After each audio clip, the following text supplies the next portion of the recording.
భోగి పండుగకు మనందరికీ గుర్తుకొచ్చేది భోగి పండ్లు. భోగము అంటే అనుభవం అని అర్థం. ఇది చాలు జీవితానికి అనిపించేంత మనకేది ఆనందాన్ని ఇస్తుందో దాన్నే అసలైన భోగమని చెప్తారు. అలాంటి ఆనందాలు మన సొంతం అవ్వాలని, చెడిపోవాలని కోరుకుంటూ పాత వస్తువును భోగి మంటల్లో వేస్తాం. అలాగే పిల్లలందరికీ ఆశీస్సులు దక్కాలి, ఏ చెడు వారిని తాకొద్దు అని కోరుతూ భోగి పండ్లు పోయడం.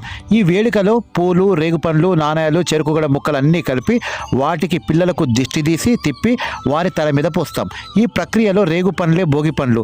వీటినే తల మీద పోయడం వెనుక ఒక ఆంతర్యం ఉంది, ఒక కథ ఉంది. పురాణాల ప్రకారం శివుడి కోసం నరనారాయణులు బద్రీవనంలో తపస్సు చేశారట.